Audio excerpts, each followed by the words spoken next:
On parle des anges parce que la Bible déclare que ce sont des esprits envoyés par Dieu afin d'exercer un ministère en faveur de ceux qui doivent hériter du salut. Dans la Bible que tu tiens de Genèse à Apocalypse, on voit les anges. Du début à la fin, on voit les anges. Depuis les premiers chérubins que Dieu place à l'entrée du jardin d'Éden pour garder le jardin afin que personne n'y entre, jusqu'à l'ange dans Apocalypse qui parle à Jean, le même qui lui dit viens voir, je vais te montrer l'épouse. Il y a le ministère angélique du début à la fin de la Bible que tu tiens. Lorsque l'on parle des anges, les gens pensent que ça concerne l'Ancien Testament et ils se disent ce n'est pas pour nous dans le Nouveau Testament. Alors laisse-moi te parler des anges seulement dans le Nouveau Testament. Numéro 1, c'est un ange qui a annoncé la naissance de Jésus-Christ du nom de Gabriel. Numéro 2, le jour où il est né, c'est un ange qui allait dire aux bergers que le Messie était né. Et les bergers ont vu une chorale angélique en train de chanter et en train de louer celui qui venait de naître. Et alors que Hérode numéro 3 a commencé à tuer tous les petits enfants, c'est un ange qui est allé chez Joseph pour lui dire prends le petit enfant et sa mère et fuis en Égypte.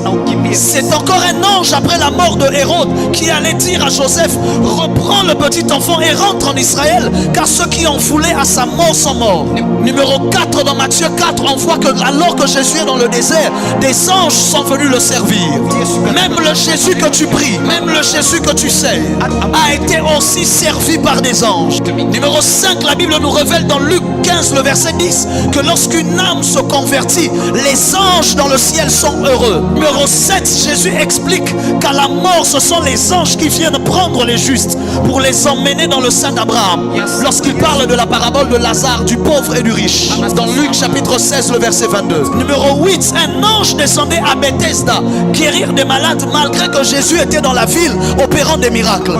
La présence de Jésus dans la ville n'a pas empêché à l'ange de continuer de faire son ministère à lui, parce que dans le royaume le ministère de l'un n'empêche pas le ministère de l'autre. Numéro 9, à Gethsemane, alors que Jésus pleure et que sa sueur se transforme en sang parce qu'il a peur devant la croix, parce qu'il souffre devant la croix, ce n'est pas Dieu qui est descendu le fortifier, mais la Bible déclare dans Luc 22 le verset 43, alors un ange lui apparut du ciel pour le fortifier. C'est un ange qui est venu fortifier Jésus avant qu'il n'aille affronter la croix.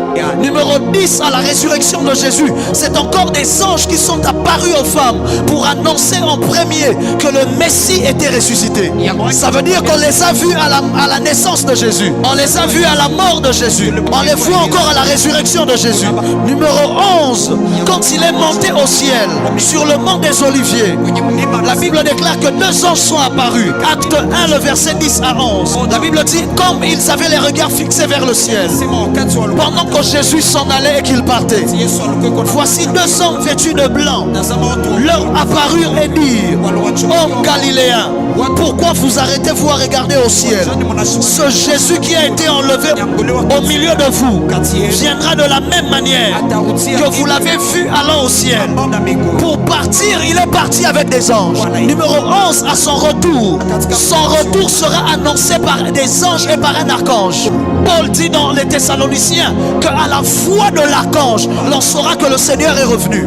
Jésus lui-même dit que ce sont les anges qui rassembleront les élus. Matthieu 13, le verset 29. Il dit que les anges sont les moissonneurs. Numéro 12, au second retour de Jésus, il reviendra avec ses anges. Matthieu 25, le verset 31. Lorsque le Fils de l'homme viendra dans sa gloire, avec tous les anges, il s'assiera sur le trône de sa gloire. Quand il viendra, il ne viendra pas seul. Il sera accompagné des anges. Et lorsqu'on entre dans l'église, ça c'était le ministère de Jésus. Lorsqu'on entre dans l'église, numéro 13 dans Acte 5, le verset 19, c'est un ange qui fait sortir les apôtres de prison. Il y a des prisons dans lesquelles les hommes de Dieu ne sortent pas aujourd'hui parce qu'ils ont négligé le ministère angélique.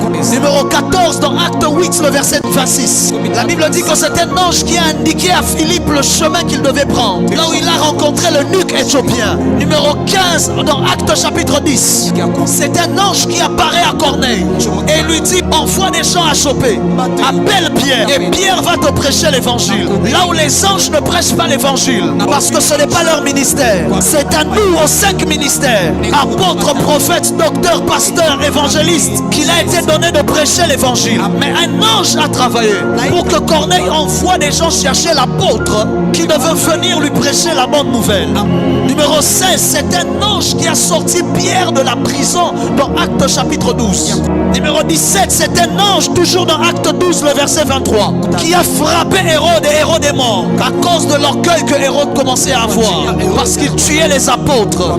Un ange est venu la frapper devant la foule et Hérode est mort. Qu'un ange sorte ce soir et qu'il frappe tous les ennemis de l'église. Je dis qu'un ange sorte cette nuit et qu'il frappe les ennemis de ta famille. Numéro 18, c'est un ange qui a délivré Paul de la tempête. Acte 27, le verset 23. Alors qu'il y a la tempête et que tout le monde a peur, Paul sort et il dit aux gens, calmez-vous, ne vous inquiétez pas, car un ange du Dieu auquel j'appartiens, pas un ange auquel j'appartiens, mais un ange du Dieu auquel j'appartiens est apparu cette nuit et il m'a dit que tout ira bien.